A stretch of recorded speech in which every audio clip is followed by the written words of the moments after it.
Bien, chicos, voy a sacar la música. Espero que estén muy bien. Buenas tardes. Y el día de hoy vamos a avanzar en la materia. Ya hemos visto la parte de algoritmos. Sé que tuvimos la prueba el día de ayer y hoy día la idea es que podamos avanzar desde algoritmos a la programación. Entonces recién vamos a ver cómo nosotros podemos resolver ahora todos estos ejercicios, pero con un lenguaje de programación. Entonces, primero voy a compartir la pantalla completa para que no me dé otros errores. Bien. Entonces, primero lo que vamos a ver hoy día son los lenguajes de programación. Esa es la parte que nos vamos a dedicar hoy. Ya, esto todavía es parte de la unidad 1, pero de inmediato ya la próxima semana vamos a comenzar con la unidad 2, así que la idea es que podamos comprender más o menos cómo podemos llevar todo esto de algoritmos hacia los lenguajes de programación. Primero, ¿qué son los lenguajes de programación? En estricto rigor son lenguajes artificiales, ¿ya? No lo habla un humano normalmente, sino que lo que hace es poder sintetizar las instrucciones de forma que una computadora las pueda entender. Ese es como el resumen. Como dice el texto, dice, pueden ser usados para controlar el comportamiento de una máquina, especialmente de un computador. ¿Por qué dice especialmente un computador? Porque normalmente de hecho, fueron creados para computadores, pero hoy en día la palabra más específica debería ser un dispositivo, porque puede ser desde un wearable como un reloj inteligente, un smartphone o una impresora o una lavadora, el refrigerador, hasta los autos se pueden programar. Entonces ya esto es mucho más amplio que solamente una pequeña máquina.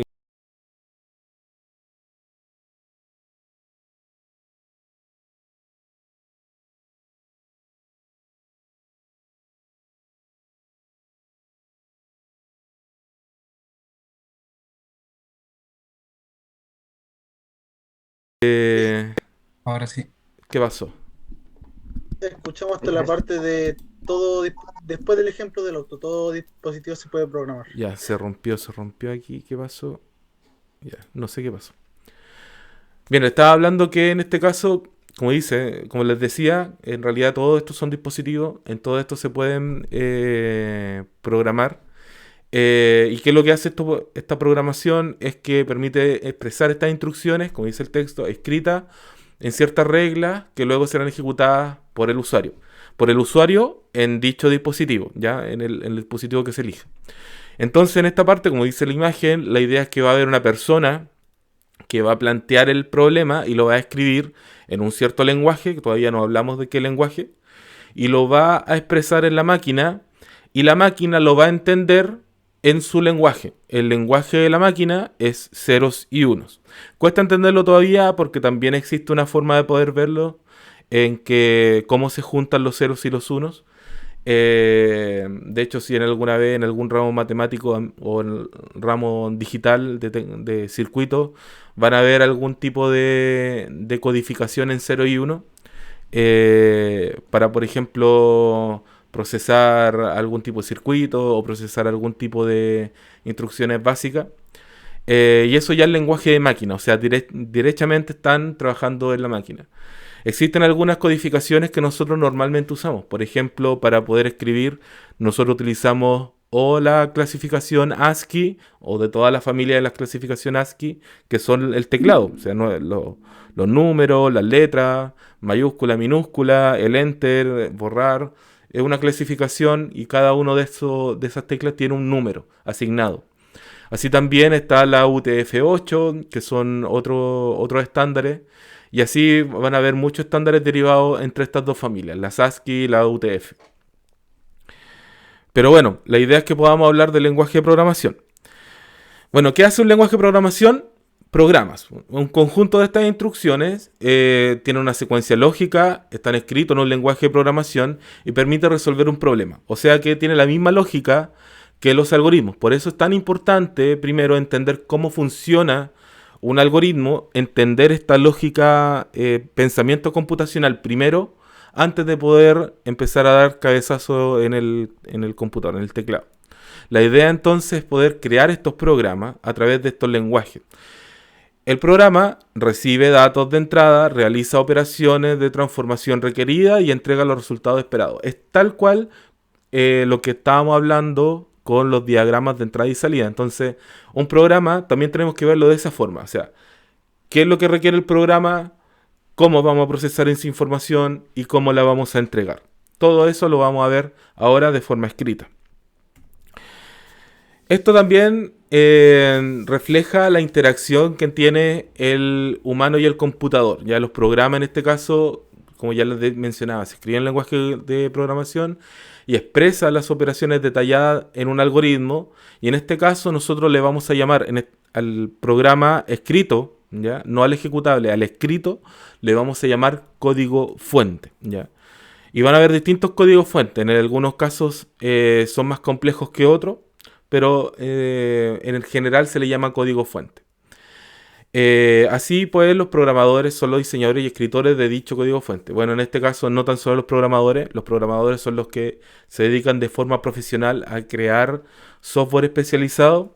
En el caso de ustedes no van a llegar a ser programadores en sí, pero sí van a poder realizar operaciones o algunos programas especializados en un área en específico. Como ya les mencionaba en otra oportunidad, ustedes se van a dedicar más a la parte, más que lo que sea software de industria, o sea, del mercado que nosotros vemos en los computadores y todo, sino que software especializado en cuanto a optimización, investigación, programación científica, que es otra área, y por lo tanto también se necesita programar, ¿ya? Pero más que nada, también valga la aclaración. En este caso también entender que van a haber distintos tipos de programas. La interacción con el computador normalmente ahora la entendemos con una pantalla y la pantalla nos muestra visualmente lo que nosotros queremos, pero no siempre fue así. De hecho, los primeros computadores, y quizás ya lo vimos en la parte histórica, de hecho los primeros computadores ni siquiera tenían pantalla y los resultados se daban a través de ampolletitas. Ya no tengo la imagen acá, pero tenían ampolletitas del 0 al 9 y te indicaba cuáles eran los números que salían de resultados, alumbrando las ampolletitas. Las entradas se hacían con tarjetas perforadas, ni siquiera había un teclado para poder integrarlo al computador. Y de eso a lo que tenemos hoy ha pasado un buen trecho y nosotros ya tenemos esta simplicidad. De hecho, hoy en día en nuestros dispositivos móviles e incluso en algunos computadores tenemos la capacidad de poder escribir y poder ver lo mismo desde el teclado. O sea, ingresamos datos a los programas no tan solo con el teclado, sino con la pantalla, o con las cámaras, o con algún tipo de sensor. Entonces esto es es un ambiente bien amplio en el cual vamos a dar. Los lenguajes de programación se clasifican en 3 niveles. ¿Ya? Existen, bueno, 2 niveles grandes y uno intermedio. El primer nivel se llama los de bajo nivel, lenguaje de muy bajo nivel, que se denominan lenguaje de máquina, que es lo que ya estábamos viendo como 0 y 1, que es lo que podemos ver a la izquierda, que es exactamente lo que entiende una máquina o cualquier procesador de datos. Luego, un poquitito más arriba, que es un lenguaje un poco intermedio, están los lenguajes que se llaman ensamblador. Existen muchas colecciones de estos tipos de lenguaje. Ahí solamente vemos un ejemplo, en donde podemos ver que son lenguajes que, si bien no son 0 y 1, son muy difíciles que un humano los pueda entender, ¿ya? ¿Por qué? Porque tienen una lógica todavía muy de máquina, ¿ya? Le estoy diciendo exactamente en dónde, en qué parte de la memoria se va a guardar un dato, cómo se va a procesar, cómo se transfiere desde una parte de la memoria hacia otra, así que va a ser complicado. Este tipo de programación todavía se ve, por ejemplo, en circuitos y en tarjetas programadas muy básicas, ¿ya? Pero todavía aún se ve, sobre todo en la industria, en la industria que tienen que ver con circuitos, por ejemplo, automotriz, con placas que se procesan. Todavía se ve ese tipo de programación. Y también ahora tenemos los lenguajes de alto nivel, que son los lenguajes, en este caso, ahí sale 3 ejemplos como Java, JavaScript y C, que son lenguajes que al revés que los primeros lenguajes, estos son mucho más entendibles por el humano. Ya un humano normal podría leerlo y sacar algunas conclusiones de cómo funciona estos lenguajes, ¿ya? Al menos tener una idea de lo que están haciendo. Y por lo tanto, estos son los lenguajes en los que nos vamos a enfocar, los de alto nivel.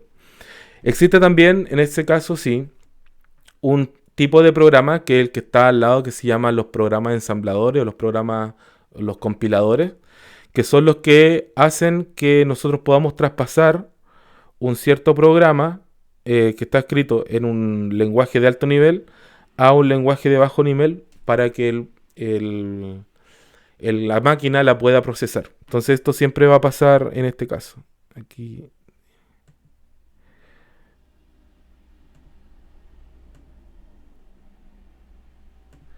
Ya, en este caso, acá. Después vamos a hablar de eso. Bien, existen distintos tipos de lenguaje de programación. Aquí tengo una lista. Esta lista está en Hello World Collection .d, que es una página que se dedica a recopilar distintos tipos de lenguaje de programación y escribir Hola Mundo, ¿ya? Que es lo primero que se hace en cualquier lenguaje de programación. Y aquí existe una colección que creo que son algo así como 700 y algo. Así que pueden ir a verlo igual. Pero no vamos a ver todos estos lenguajes, así que no se asusten. Existen diferentes tipos de lenguaje de programación y de hecho los primeros lenguajes de programación están desde el siglo XVII, que son estructuras de programación. Y a lo largo de la historia han habido algo así como 8.945 lenguajes de programación y contando, porque cada año hay agrupaciones, universidades, empresas que se dedican a poder optimizar ciertos lenguajes y crean nuevos lenguajes a partir de otros. Y va avanzando, ¿ya? Constantemente. Actualmente hay algo así como 700 lenguajes que todavía son funcionales, o sea que pueden ser procesados en los computadores modernos.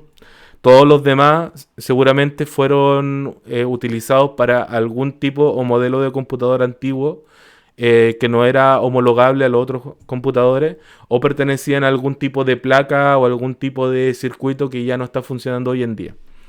Y de esos 700, hoy en día son parte de la industria o del mercado de la programación, algo así como 245 lenguajes que son relevantes, ¿ya? Esto todo lo pueden encontrar en la enciclopedia histórica de lenguaje de programación, que está acá. Pueden ver, en este caso, esto representa la evolución de los lenguajes y cómo se relacionan unos con otros. Hay puntos de inflexión que después se van dando, por ejemplo, uno de los primeros lenguajes que fue Fortran está creado para máquinas de los años 50. Sin embargo, desde los años 70 en adelante comienza una revolución de muchos otros lenguajes que se basan en el lenguaje C.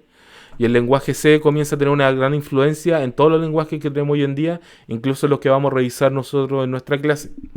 Entonces, nosotros vamos a comenzar a verlo desde ahora en este caso. Hay algunos artículos que son importantes, como por ejemplo el artículo que hace un estudio sobre cuáles son la cantidad de lenguajes de programación actuales, que está en la página de DevKiller. Y también hay otro lenguaje de programación que mientras hacía la investigación me daba risa porque lo había encontrado. Hace años yo lo había visto ya, que se llama el lenguaje Pikachu. De hecho aquí tengo la página de demostración y se ve de esta manera, ¿ya? Así que aquí nos dice cómo funciona y aquí está el programa que dice Hola Mundo. Y se dedica a trabajar en puros Pikapi y Pikachu y así, ¿ya? Obviamente esto no es funcional para nada en la industria, solamente alguien lo creó y funciona, pero no necesariamente es algo que se vaya a utilizar, ¿ya? Pero es un fun fact que nos podría servir.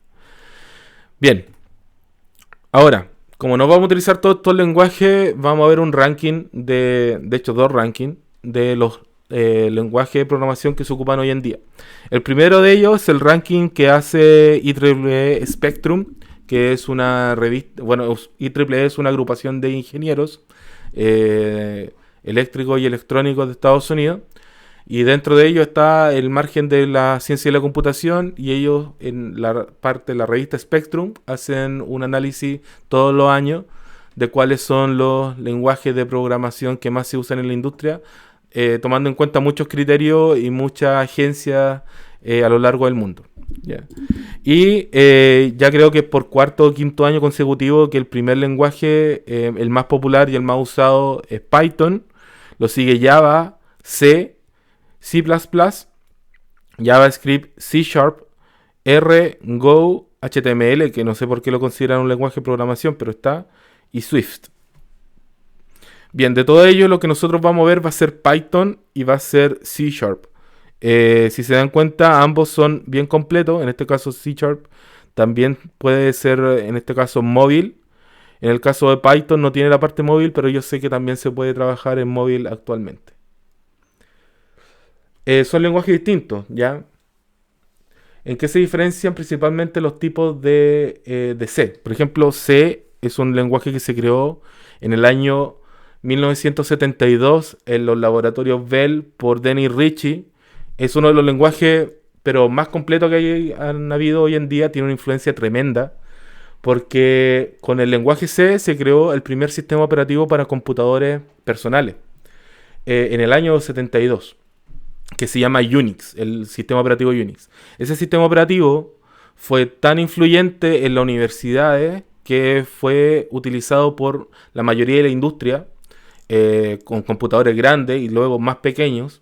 Y esa era la ganancia. La ganancia era que tú podías utilizar un programa para poder procesar toda tu información y poder ocuparlo en distintas partes, que se llamó Unix, ¿ya?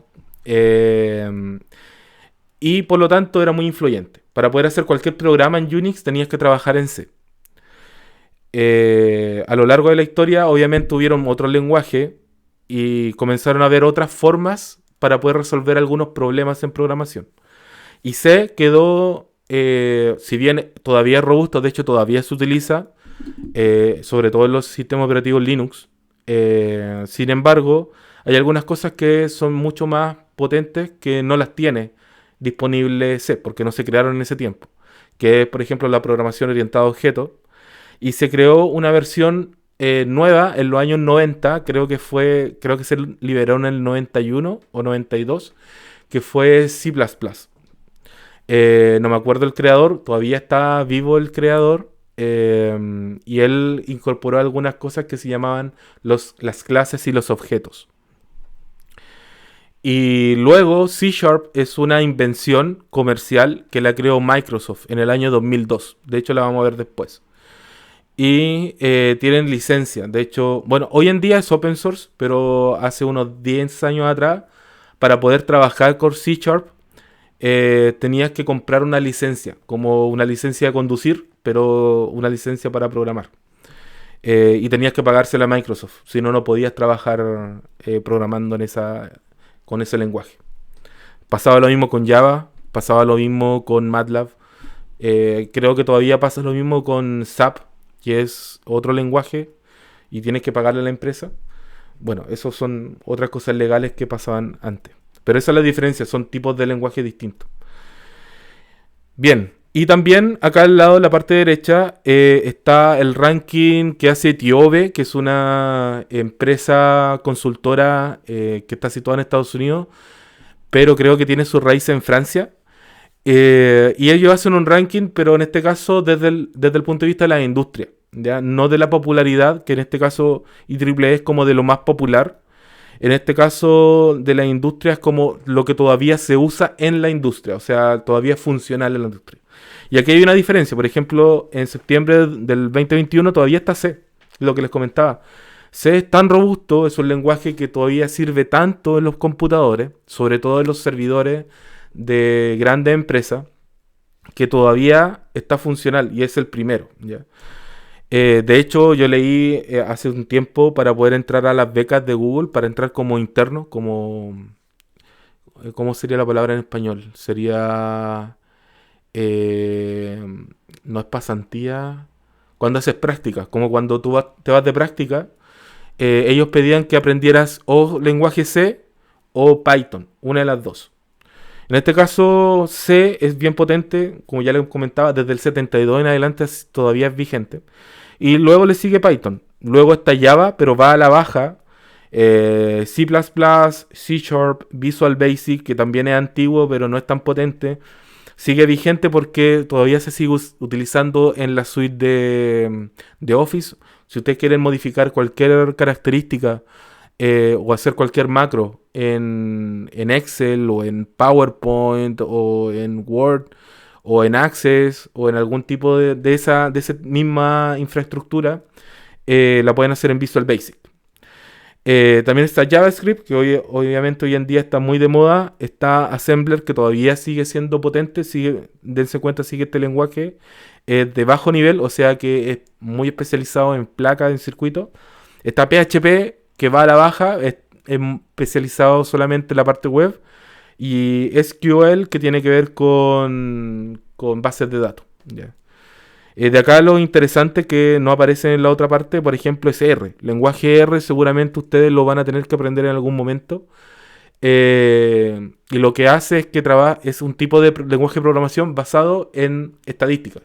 Entonces, mucho de lo que hoy en día se trabaja en programación lineal, bueno, todo lo que es estadística, todo lo que es machine learning hoy en día, todo lo que es aprendizaje automático, lo pueden hacer también con R. ¿Ya? Bien, ahí están los enlaces para que puedan ver también las páginas completas porque son bastante interesantes de poder ver. Pero como ya les mencionaba, nosotros nos vamos a utilizar todos estos lenguajes. Existen tantos lenguajes hoy en día que nosotros nos podríamos marear y poder escoger uno y otro. ¿En qué nos tenemos que fijar? A futuro, porque aquí vamos a ver solamente dos tipos de lenguaje en la clase. Pero a futuro quizá ustedes necesiten aprender otros, como ya les mencionaba, quizá con R o quizá con lenguaje C. Hay 4 criterios en general que ustedes deberían aplicar. En el primero es la aplicación, es decir que no todos los lenguajes sirven para todo. De hecho, los lenguajes generalmente fueron creados para algo en específico o para hacer algo en específico. En este caso, hay lenguajes que solamente sirven para computadoras grandes, como por ejemplo Go o Rust, que son lenguajes que se crearon para estar dentro de servidores, o lenguajes que son creados para propósito amplio, como el lenguaje C o Python o C Sharp, también son lenguajes multipropósito. Hay algunos que solamente sirven para cosas estadísticas, como R, también ahí está Scala. Hay algunos que solamente sirven para móviles, por ejemplo Kotlin, que solamente sirve para Android, y Swift solamente sirve para desarrollar en iOS. Y así podríamos seguir. Ya hay muchos tipos de lenguaje, va a depender mucho de lo que nosotros queramos realizar. El salario también es algo importante, más que nada, bueno, si ustedes no son programadores, quizá no se van a dedicar a esto, pero si a futuro, quizá en alguna posición, en algún lugar en donde ustedes quieran estar, quizá les pidan saber algún tipo de lenguaje y también sirve en este caso, o te da un plus el saber. Entonces, en este caso, hay lenguajes que son mucho más preferidos que otros. De hecho, si ustedes buscan en Google empleos de, por ejemplo, Python, y después buscan empleos de Java, quizá van a ver que hay mucho más ofertas para Python que de Java, pero al revés, quizás sean mucho mejor pagados las posiciones de Java que las posiciones de Python. Por ejemplo, pasó hace un tiempo esto con la pandemia, con todo esto de la comercialización y las compras online, se requirió un tipo de lenguaje que se había olvidado. De hecho, yo mismo no lo conozco, que se llama COBOL. COBOL es un lenguaje que se desarrolló en los años 60 y 70 y se popularizó mucho en los años 80 para los bancos, para toda la industria financiera en general. Sin embargo, esto se continuó, pero mucha de la infraestructura básica, los cálculos básicos, todo se hacía en COBOL todavía. El problema era que hoy en día, 2020, 2021, no hay tantos desarrolladores COBOL porque a nadie le interesa mucho desarrollar en ellos. Y como no había muchos, las ofertas de programadores en COBOL fue aumentando hacia números estratosféricos. Así que hablamos de que, esto en Estados Unidos, de que la renta anual superaba los $250,000. O sea que era $250,000 al año como sueldo. O sea, era demasiado. cuando lo general en Estados Unidos para programadores es algo así como $80.000 o $100.000 al año. También afecta el tema de la geografía, ya eso depende mucho en qué región uno se desarrolle. ¿Por qué? Porque depende mucho de la cultura tecnológica que haya en algún lugar. Por ejemplo, en Chile, hace unos 10 años atrás, la mayor parte de lo que se desarrollaba era Java. Sin embargo, eso hoy día cambió y lo más que se pide hoy en día es JavaScript y Python. Incluso otros lenguajes como Ruby, que son mucho más o menos populares. Sin embargo, en otros países eso puede cambiar. Puede ser que necesiten otro tipo de lenguaje, o puede ser que su infraestructura sea aún tan antigua que necesiten lenguajes más antiguos. Entonces también depende mucho de lo que se necesite en algún lugar. Por ejemplo, si van a trabajar con maquinaria, posiblemente necesiten aprender PLC, que es un tipo de lenguaje de programación para maquinaria, o Arduino también podría ser. Y por último, la popularidad, o sea, la moda. Esto también es súper importante, aunque no suene tan importante. Y es porque si un lenguaje tiene o sea, mientras más popular es, como dice ahí, si más popular es el lenguaje, más posibilidades hay de que te pidan trabajar con ese lenguaje en algún proyecto. Y por otro lado, si el lenguaje es tan popular, significa que mucha gente está trabajando con ese lenguaje y tiene dos consecuencias de eso. Primero, de que la comunidad, o sea, de la gente que le gusta ese lenguaje, es amplia y es robusta y por lo tanto ese lenguaje posiblemente tenga muchas versiones o problemas resueltos a lo largo del tiempo. Y por lo tanto, como se le va resolviendo problemas de seguridad, sobre todo, o problemas de compatibilidad con otros lenguajes, también genera de que sea mucho más robusto en cuanto al tiempo. O sea que si yo tengo un desarrollo que se va a hacer en el 2021, puede ser que en el 2031 todavía siga vigente y más. Ya eso es lo importante. Por ejemplo, lo que pasó con C.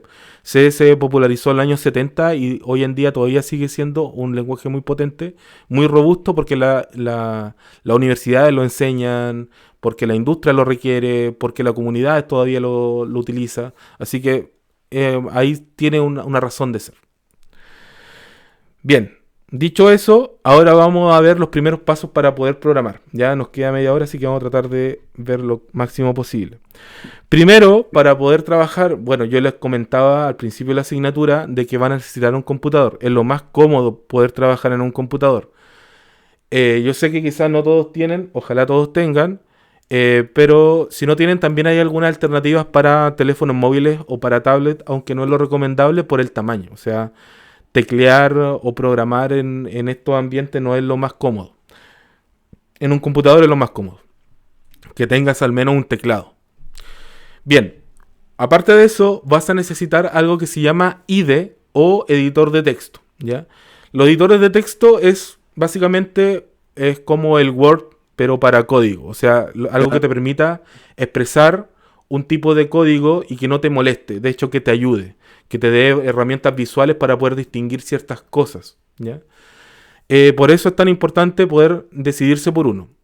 Y también lo importante es que te proveen herramientas para poder ejecutar los programas, ¿ya? Eso es súper importante. O sea, que te van a permitir tener todo junto. O sea, no buscar en otros lados cosas que no tengas, ¿ya? En este caso, la idea es que todo lo tengas junto, concreto para poder trabajar. Hay dos formas para poder hacerlo, ¿ya? La primera forma es poder utilizar directamente tu computador de forma local.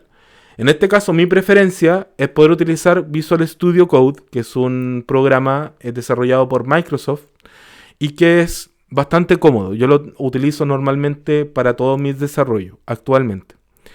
Y está disponible ahí en codevisualstudio.com. Yo no sé si lo tengo acá. Creo que no. Ah, sí, está aquí. Esta página ustedes lo pueden descargar directamente para Microsoft y también para otras plataformas. Ya también para macOS y también para Linux, si es que alguno tiene otro lenguaje, otro sistema operativo. Y te da una interfaz parecida a esto. Después le vamos a echar otro ojo en este caso. Yo todas las clases las voy a hacer en mi computador porque es mucho más fácil para mí guardarlo y después pasárselo a ustedes. ¿Ya? Bien, eso como editor. Existen otros, por ejemplo está Atom, está Visual Studio sin el code, solamente Visual Studio, está Sublime Text, de los que me recuerdo, está también Notepad++, y en el último caso, si es que no quisieran instalar nada, también podrían trabajar con el editor de texto de Microsoft. O sea, más que nada, solamente guardar el texto. Por otro lado, si es que no quieren trabajar nada en el computador, está la forma de trabajarlo online utilizando un servicio web que se llama Replit, ¿ya?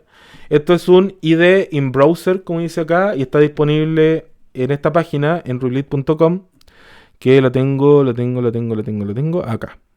Replit.com, tienen que crearse una cuenta, es gratuita de momento y les permite ejecutar distintos tipos de código. Eso sí, no son proyectos grandes, solamente proyectos pequeños que pueden trabajar. Y te da una visualización de este estilo como aparece en este video introductorio, ¿ya? Esa es la forma para poder trabajar. Y también te ofrece formas para trabajar en conjunto con otras personas. Eso es interesante porque no todos lo tienen. En este caso, para no decir que Visual Studio Code tiene también una versión para compatibilizar. Luciano me hace una pregunta, dice, ¿recomienda aprender el lenguaje en inglés o en español? Y aquí tenemos una traba. Y esta es una traba que para todas las personas del mundo va a ser así. Los lenguajes de programación están en inglés y punto. Se crearon en inglés por simplicidad. Está hecho para ellos. Así que hay que aprender a trabajar con esos lenguajes, ¿ya? Ahora, los nombres de las variables, los nombres de cualquier cosa que sea personalizable, lo puedes dejar en español. Pero todo va a ser en inglés, todas las estructuras van a estar en inglés, todos los tipos de datos van a estar en inglés. Así que eso no lo puedo cambiar yo, tampoco tú.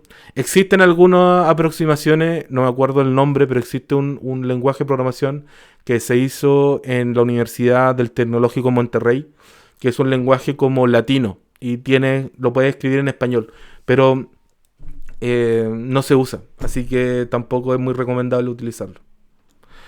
También creo que hay una aplicación que se hizo acá en la universidad, creo que fue en la Católica Temuco, que hicieron un lenguaje de programación Mapudungun.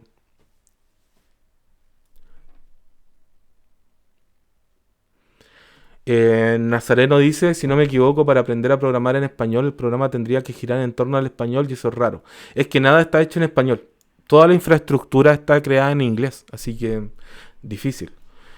Algo que hicieron los chinos y los japoneses, que ya es otro tema, y también los rusos, es que ellos programan los lenguajes de programación que nosotros vamos a aprender, pero con caracteres de ellos. Entonces, cuando uno ve un lenguaje escrito por algún chino, por decirlo así, está todo en chino y uno no entiende nada, pero sigue estando en algún tipo de lenguaje común. Bien, eso. Yo aquí ya tengo Visual Studio Code disponible, así que lo que nos ofrece acá es que tenemos una barra superior que obviamente va a ser como el menú, donde podemos obtener distintas formas para poder desplegar la herramienta. Obviamente acá va a estar la típica minimización, expansión y cierre de programa. En la barra externa izquierda tenemos una barra de despliegue. En este caso tenemos para el explorador de los proyectos una barra de búsqueda, en este caso de extensiones.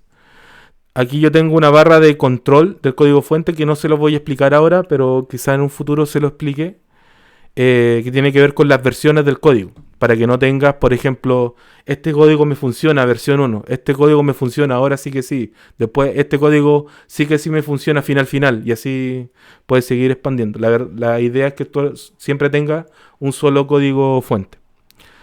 Run and debug, que en este caso es para ejecutar, y debug significa como procesar el programa para encontrar errores. Eso es como debuguear. El refactor, que es para encontrar también otros complementos. Y aquí también está la versión de Dockly. Dockly es una extensión que yo le instalé, y ustedes también la podrían instalar, que es para trabajar con otros desarrolladores. Por ejemplo, imaginemos que ustedes están trabajando en equipo de 3. Entonces la idea es poder invitar a otros 2 desarrolladores para que trabajen contigo. Entonces puedes tener a tu equipo trabajando en el mismo código sin problema, simultáneamente. Y pueden conversar y pueden llevar el código. Esa es la idea. Yo conozco a los desarrolladores de Duckly, son portugueses y españoles. Y yo tengo acá...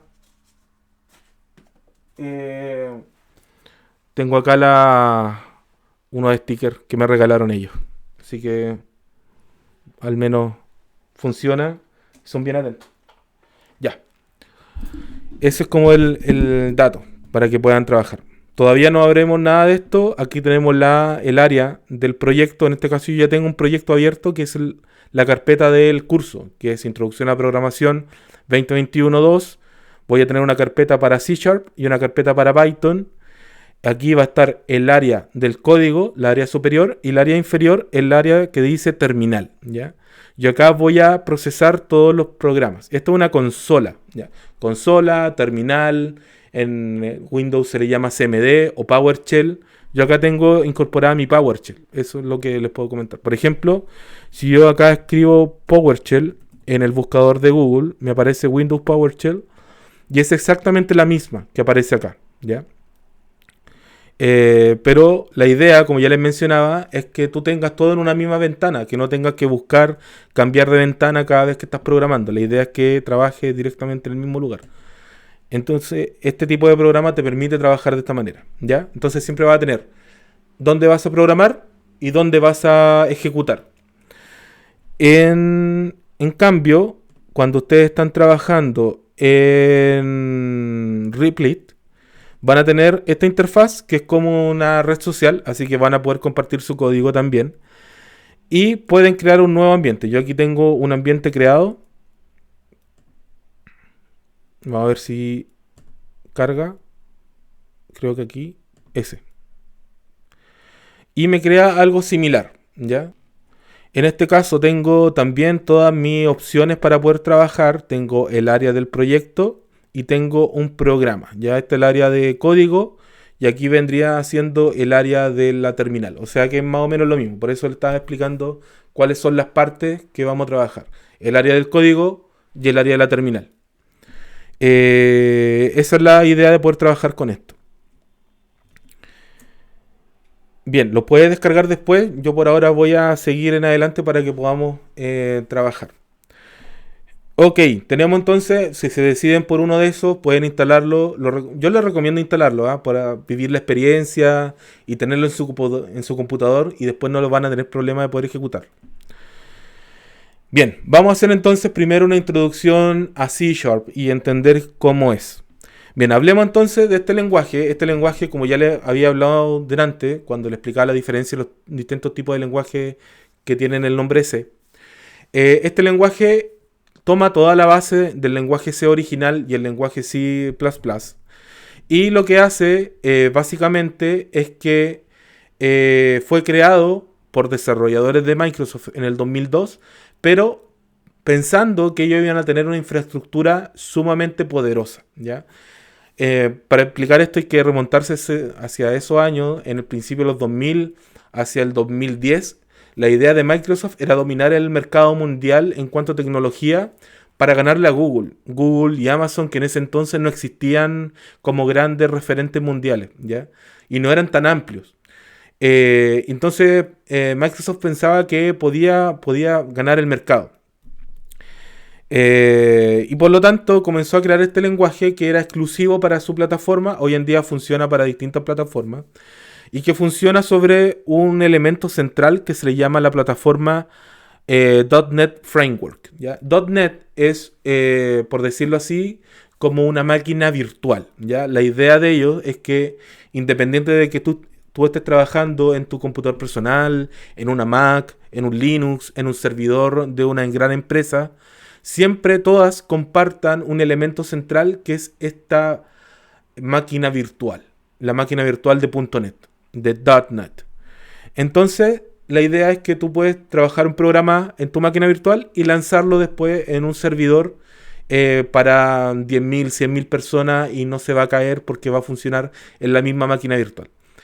Esa idea es súper interesante, sin embargo, de ejecución lenta.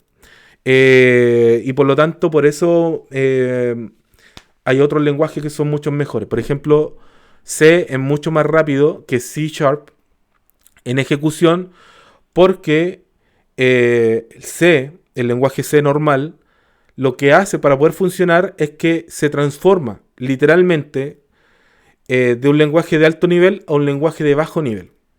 Por lo tanto, existe un archivo que se ejecuta directamente en la máquina y por lo tanto es mucho más rápido al ejecutarse.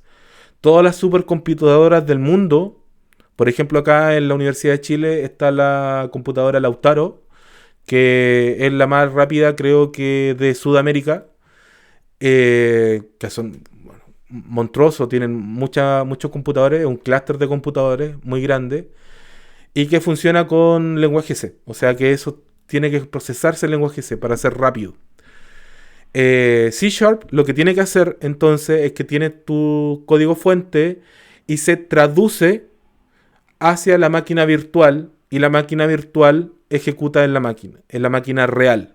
Por lo tanto, ahí hay una demora en interpretar este lenguaje. Entonces son, por un lado hay lenguaje de compilador y otro hay lenguaje de intérpretes. En este caso, C# es un lenguaje de intérprete que funciona y corre, ejecuta sobre la plataforma de .NET. Bien, es considerado uno de los más usados de la industria, como les comentaba, porque trataba de poder trabajar sobre la mayor cantidad de computadores del mundo.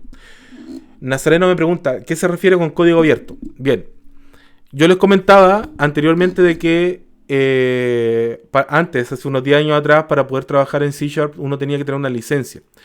A eso se llamaba de que habían lenguajes que eran de código cerrado o de código propietario. Es decir, que a alguien le pertenecía ese código. En este caso le pertenecía a Microsoft. Ya uno tenía que pedirle permiso para poder utilizarlo. Ya, eso pasa mucho. Pasa mucho con varias industrias. Sin embargo, con el paso de los años se dieron cuenta que para que un lenguaje sea popular, para que la gente le guste trabajar con él, tiene que ser gratuito, tiene que ser de forma fácil de poder trabajar. Entonces abrieron el código, es decir, que todo el desarrollo de C# y cómo funciona en .NET, la gente lo puede conocer. De hecho, si nosotros quisiéramos ser bien caperuzos, bien metiches dentro del lenguaje, podríamos ver explícitamente cómo funciona el lenguaje C dentro de esta infraestructura y poder modificarlo. A eso se refiere el código abierto. Yo puedo ver ese código. Código cerrado es que no lo puedo ver. Yo solamente lo utilizo. ¿Ya? Por ejemplo, Visual Studio no es código abierto, es código cerrado. Ahora que te cobren o no, ya es un privilegio que tiene el dueño de ese código, en este caso Microsoft. Eso es código abierto y existe una tendencia muy popular de gente que le gusta el código abierto. Bien, les comentaba de que esto es súper amplio en la industria. Muchas empresas que tienen toda su infraestructura basada en la tecnología de Microsoft tienen que trabajar con C#.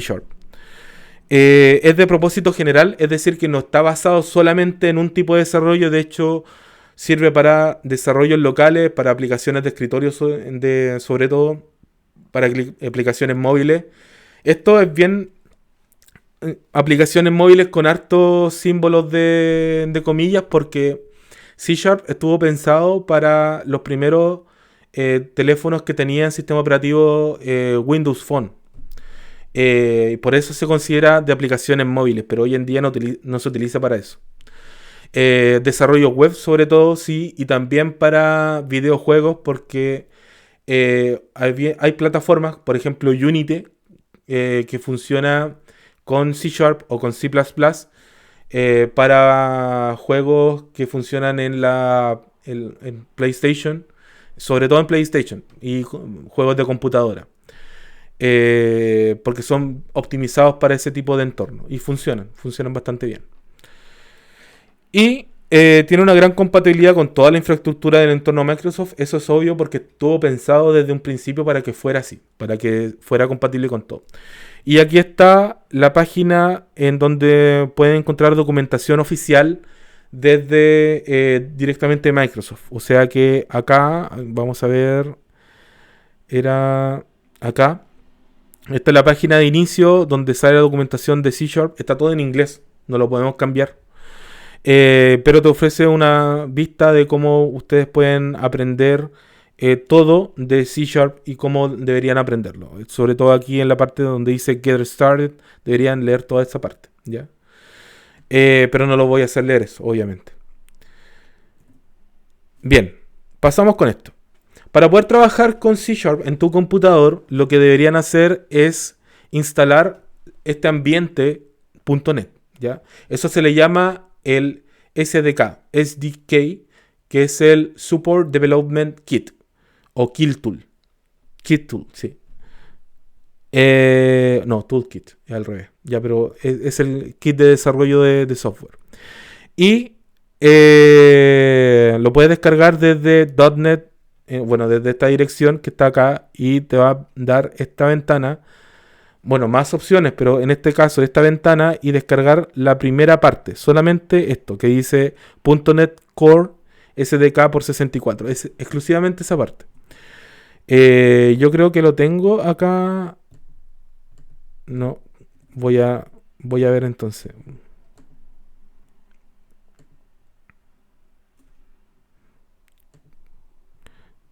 Vamos a verlo.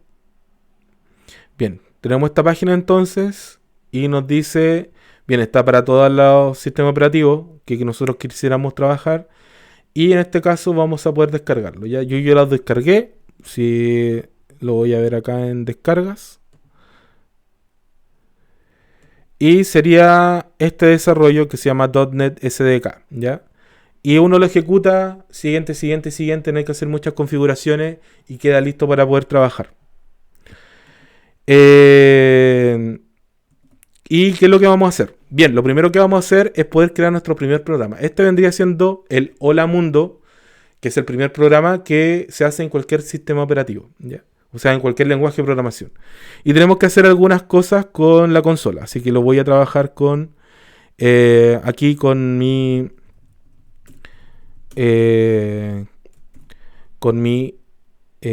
proyecto. En este caso con el IDE. Bien, si se dan cuenta acá me dice que yo estoy en la carpeta IP 2021-2, ¿ya? Esto estoy en la consola. Yo quiero llegar hasta acá adentro en lo que es la parte de C#. Para hacer eso, yo puedo ver lo que está dentro de la carpeta, y eso se hace a través de, bueno, hay varias formas. La primera es dir, y me va a decir exactamente qué es lo que hay acá adentro. Para limpiar yo puedo escribir clean. No, en Microsoft es CLS. CLS, y borra todo lo que hay en la pantalla.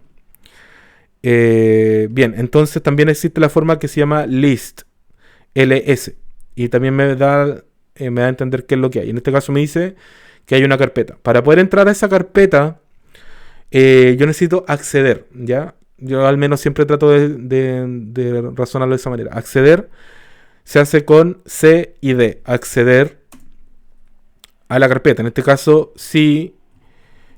Tiene que ser exactamente como lo escribí. Y si lo ven ahora, estoy dentro de esa carpeta. Es exactamente acá. Voy a limpiar de nuevo, CLS. Y yo voy a volver a hacer LS y me va a decir que no hay nada dentro de esa carpeta, ¿ya? Así que lo que voy a hacer acá, dentro de esta carpeta, voy a crear aquí una nueva carpeta y le voy a decir que va a ser el Hello World. Hello World. Y ahora voy a volver a hacer LS. Y ahora me dice, sí, está la carpeta Hello World. Voy a acceder a esa carpeta. Hello World.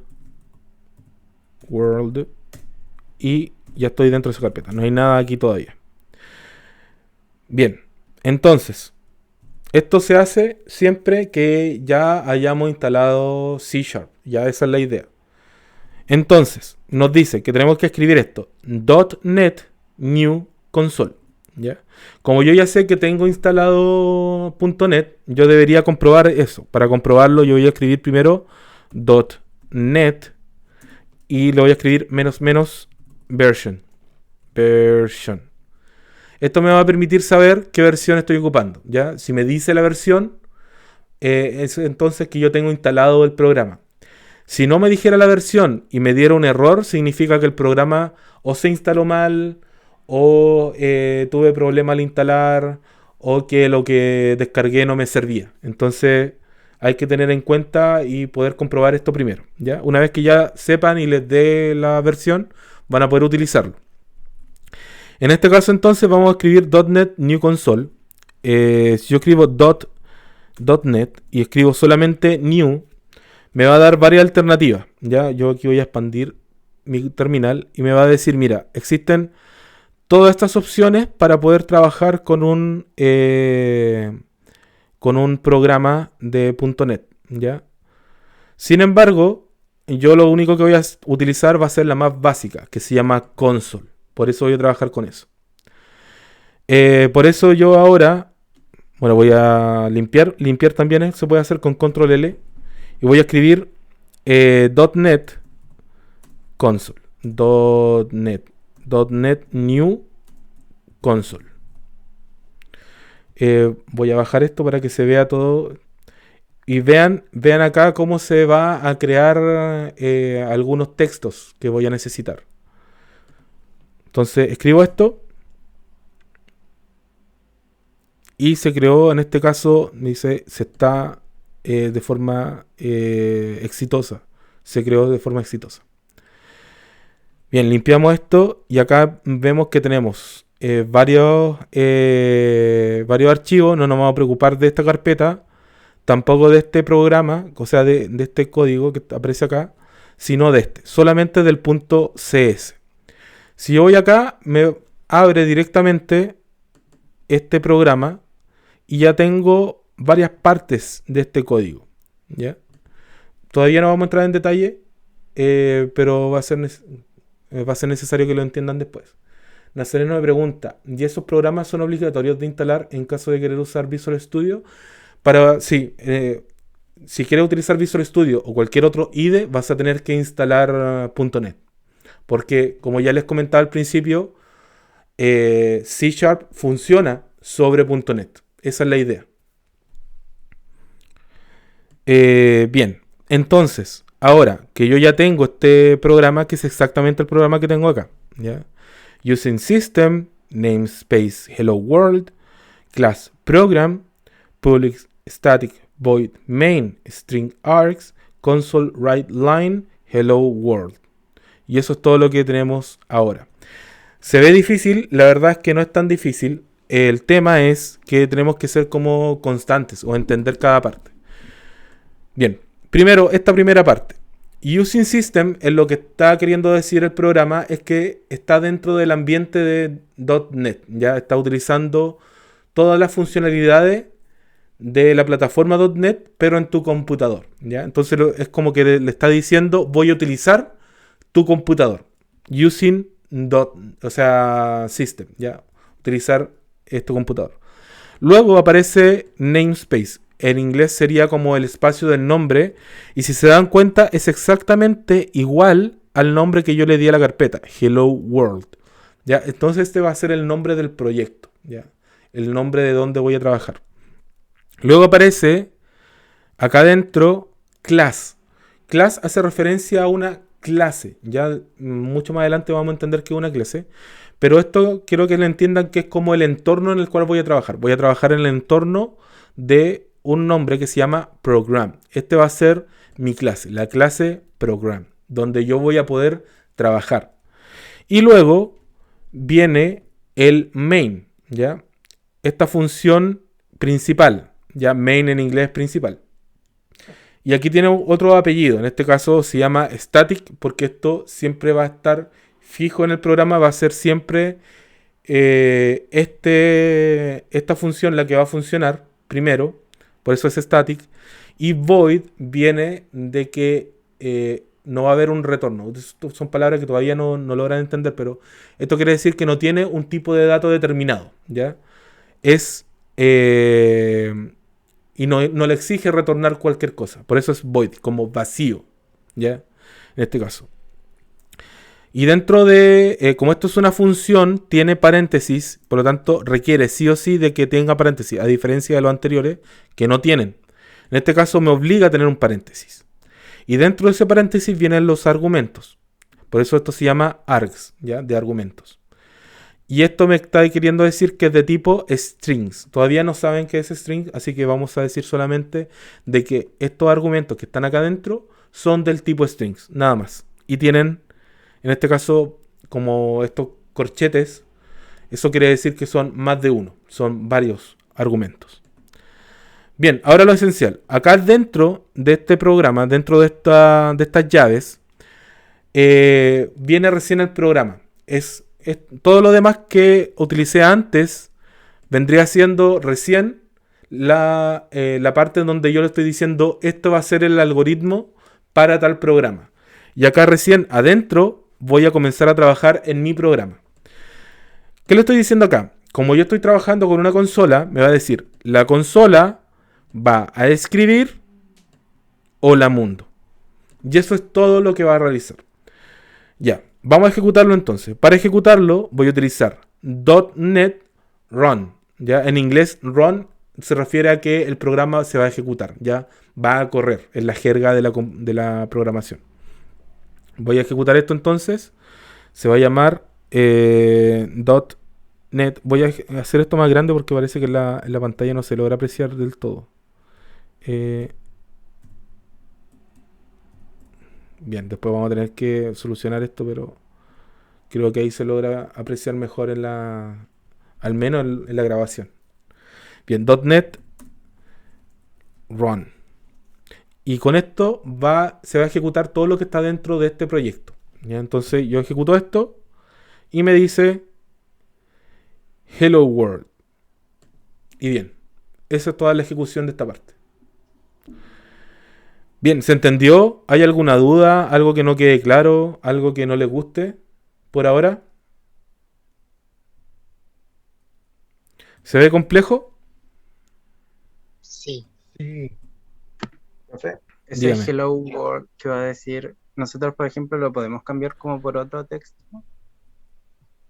Sí, esto entre comillas lo puedo cambiar. Yo lo puedo decir hola chicas y chicos de la UH, por ejemplo. Y aquí voy a volver a escribir .NET Run y cuando se ejecute me dice hola chicos y chicas y chicos de la UH. ¿A eso se refiere? Sí, profe. Entonces, en base a eso vamos a empezar a escribir. Sí, ahora vamos a poder empezar a escribir. Bien.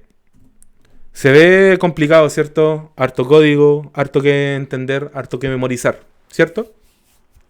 Profe, Dígame. entonces, por ejemplo, cada vez que querramos escribir algo diferente, vamos a tener que escribir todo eso de nuevo. Sí.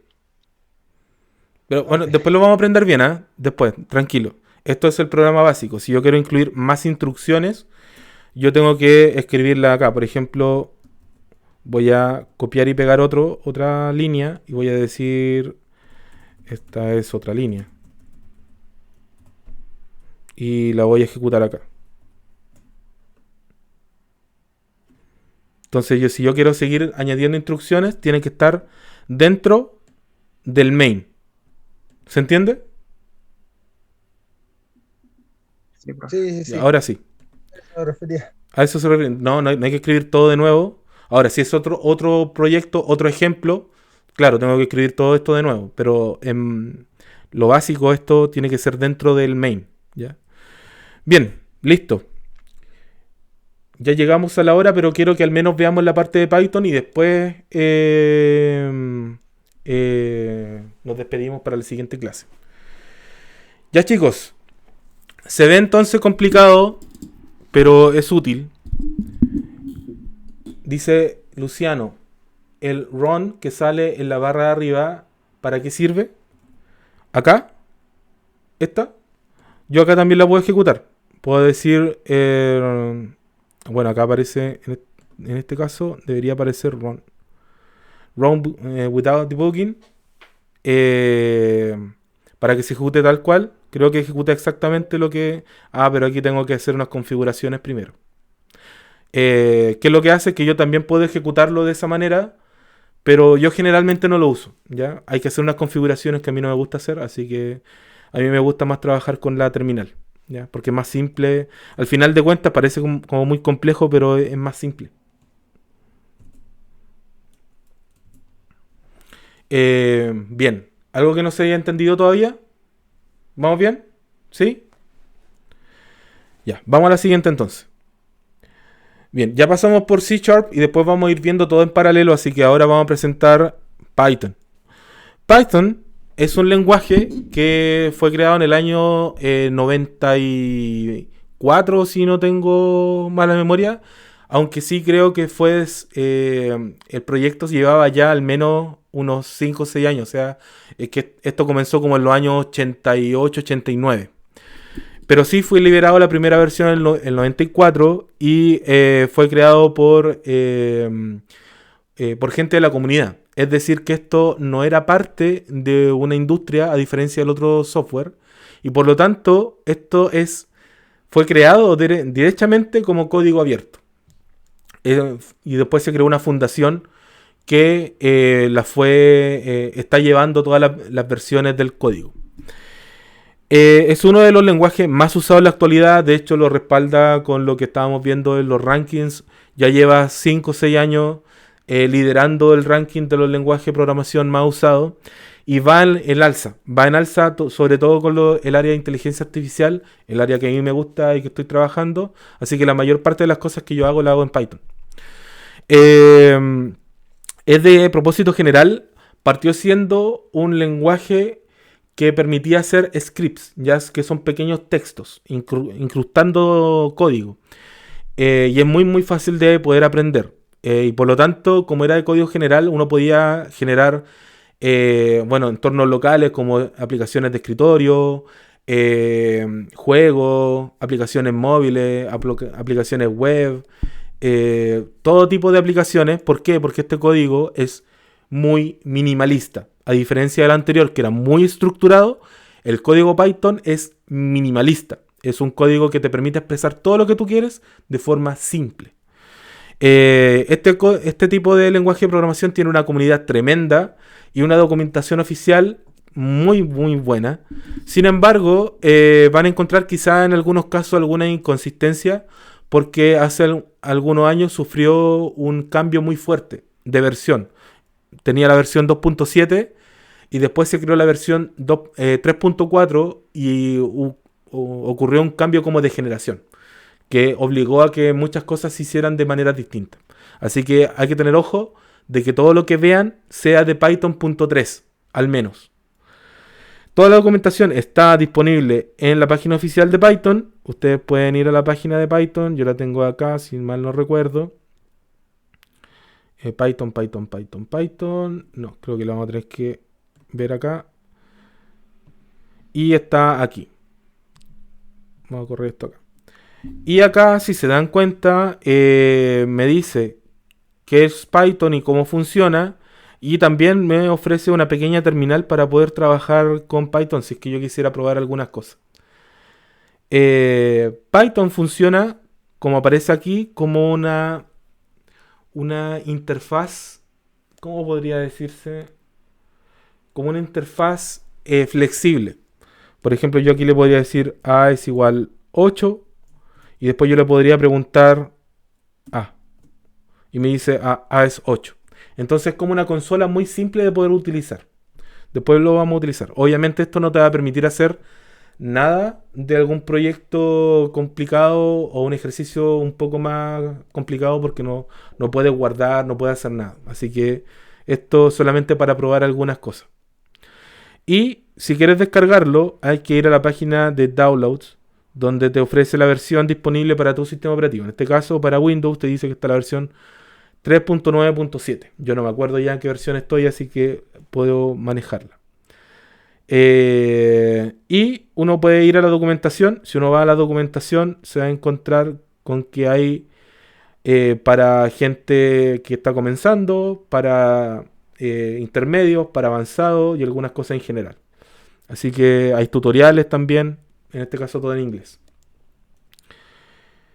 Bien, entonces, sigamos con esto. ¿Cómo vamos a poder trabajar con esto? Primero, descargar el entorno de Python. ¿Por qué? Porque al igual que C#, Python funciona sobre esta idea de una máquina virtual. En este caso, la máquina virtual se llama Python y funciona sobre cualquier sistema operativo. Así que primero hay que instalarla. Si uno va acá y la descarga, de hecho uno puede ir directamente a Downloads y la descargas, te va a descargar un programa como el que tengo acá, Python.9.7, y lo pueden ejecutar. Una vez que lo ejecutan, lo pueden trabajar. De hecho, creo que acá es súper importante. Voy a hacerlo para ver que también funcione a ustedes. Bien, yo ya lo tengo instalado, pero para que lo tengan en cuenta, acá ocupen esa opción que dice añadir Python 3.9 al path. El path para los usuarios de Windows tiene que ver con todo lo que los programas que yo puedo utilizar en la consola, ya en la PowerShell.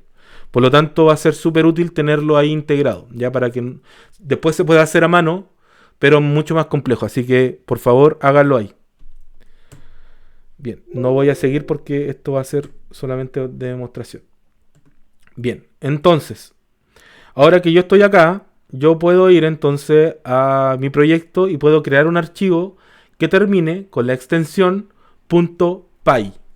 Así que voy a ir acá y voy a estar acá en Python y voy a escribir una pequeña carpeta. Le voy a decir que también se va a llamar Hello World para que tenga consistencia con la otra. Entonces acá voy a ingresar a esa carpeta. Para ingresar a esa carpeta me voy a mover, voy a decir que voy a salir de esa carpeta. Para decir eso aplico 2 puntos y salgo, lo aplico de nuevo y salgo, y ahora voy a ir a Python, cd Python, ingreso y ahora cd nuevamente a Hello World y estoy dentro de la otra carpeta. Entonces me moví de una carpeta a otra para que se entienda que no fue magia. Esto ya no me sirve poder verlo. Para que lo autocompletos te aprieta tabulador. Ah, sí, tabulador, lo siento, lo hice sin pensar. El tabulador, que es la tecla que está arriba de la tecla de mayúscula, ¿cierto? El que está al lado de la Q. Claro, está al lado de la Q, ¿ya? Para que se entienda, autocompleta todos los códigos que uno hace. De hecho, Escribir las primeras letras. claro, tienes que escribir algunas letras. Si tiene alguna confusión, te va a decir, de hecho, que tienes que seguir completando para poder decidir. De hecho, la PowerShell tiene también una memoria, es decir, que puede recordar las ejecuciones que hizo antes. Entonces yo antes escribí la ejecución de .NET Run y aquí, perdón, antes. Tengo esta, la que hice antes, y aquí tengo las anteriores. Entonces yo puedo volver a ver lo que hice anteriormente, ¿ya? Así que lo pueden realizar para poder trabajar y escribir menos, ¿ya? Esa es la idea. Bien, entonces estamos acá y en esta carpeta lo que voy a hacer es que voy a crear un nuevo archivo y de ese archivo le voy a decir, bueno, le voy a decir Hello World igual, Hello World.py. Recuerden que así tiene que ser. De hecho, inmediatamente me reconoció que es de tipo Python. Así que me aparece ahí. ¿Ok?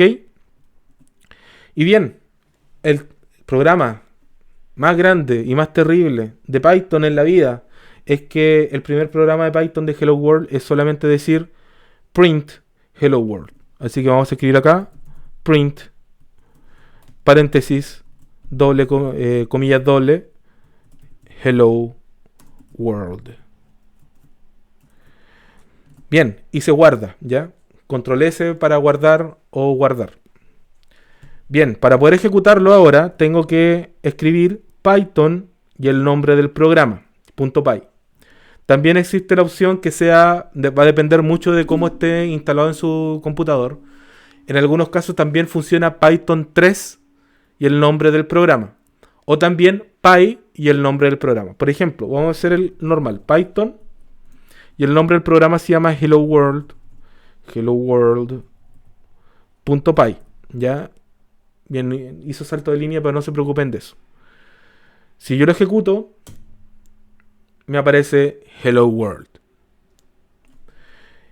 Yo también puedo escribir Python 3 Hello World.py.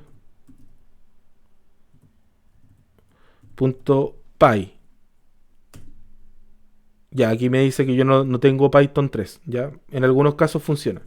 Y también Py y Hello World. Hello World.py. Y aquí me funciona. Entonces esto para poder trabajarlo. Yo puedo hacer Python y Py solamente dentro de este ambiente. Y con eso, ¿alguna duda? Es más difícil, ¿cierto? Sí.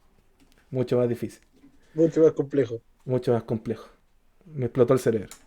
Bien, ya por eso es que toda la comunidad le gusta tanto Python. Es muy simple, es muy minimalista con lo que quiere hacer. No nos preocupamos de tantas cosas, no nos preocupamos de definir cosas que son que yo puedo dar por obvias. Por eso es tan fácil de poder trabajar. ¿Ya? Pero aún así, prefiero mostrarles las dos versiones para que ustedes entiendan las dos formas de poder escribir. Esto se denomina sintaxis. O sea, existe la sintaxis de poder escribir en C# y existe la sintaxis de poder escribir en Python. Y si cambiamos de otro lenguaje, también va a tener su propia sintaxis y así. Cada lenguaje va a tener su propia sintaxis. Van a haber algunas que se parecen, van a haber unas que van a ser totalmente opuestas, como la que estamos viendo recién. Dicho eso, ahora vamos a... bien, vamos a dejar esto hasta ahí, pero quiero ejecutar los programas en la terminal virtual, para que ustedes vean cómo se puede hacer en este caso esta diferencia. Acá tenemos el mismo programa en C#, y lo único que tienen que hacer es ejecutarlo y correr. Se realiza inmediatamente acá el .NET Run y se demoró un poquitito, pero hizo exactamente lo que nosotros le pedimos, ¿ya? O sea que quizá va a ser un poquitito más lento, pero va a funcionar igual. Si yo quisiera trabajar, voy a crear aquí mi propio entorno, voy a trabajar acá y voy a crear un entorno para Python. Voy a crear aquí en Home. Voy a crear un replay. Y voy a decir que yo quiero para Python. En este caso. Quiero para Python. Le voy a decir hello world. Ahí nomás. Y vamos a crear el replay. Y nos está creando el entorno, el código y la terminal. Y en este caso vamos a escribir tal cual print. En este caso hello world. Y lo vamos a ejecutar. Para ejecutarlo solamente con run y me dice hello world. Y en este caso un poco más rápido. ¿Ya? Y listo, chicos. Vamos a quedar hasta aquí por ahora. Llevamos 1:13, así que no quiero que sufran más. Pero quizá, no sé, me gustaría saber si es que esto les parece más interesante de lo que vimos anteriormente. Ahora, todo lo que vimos de algoritmo se va a aplicar directamente en cómo vamos a trabajar con estos lenguajes de programación. ¿Ok? ¿Bien? ¿Sí? Sí. Sí. Ya. Bien, chicos, terminamos por hoy. Cuídense harto y nos estamos viendo ya el día lunes a las 11:30. Cuídense harto. Pues una consulta antes de Dígame. qué aplicaciones tenemos que descargar sí o sí. Depende. Si lo quiere hacer online, tiene que hacerse una cuenta en Replit.com. Si quiere trabajar en su computador, tiene que sí o sí descargar el IDE, que va a ser Visual Studio Code, descargar .NET Core y descargar Python. ¿Ok? Sí, gracias. Yo voy a subir esto completo para que después lo vean. Así que pueden... ahí van a estar la URL, pero también los pueden buscar en internet. Así que eso, chicos, terminamos por el día de hoy. Nos vemos. Chao, chao. Chao, profe. Chao, profe. Chao, profe. Chao, profe. Profe. Chao, profe. Recording stopped.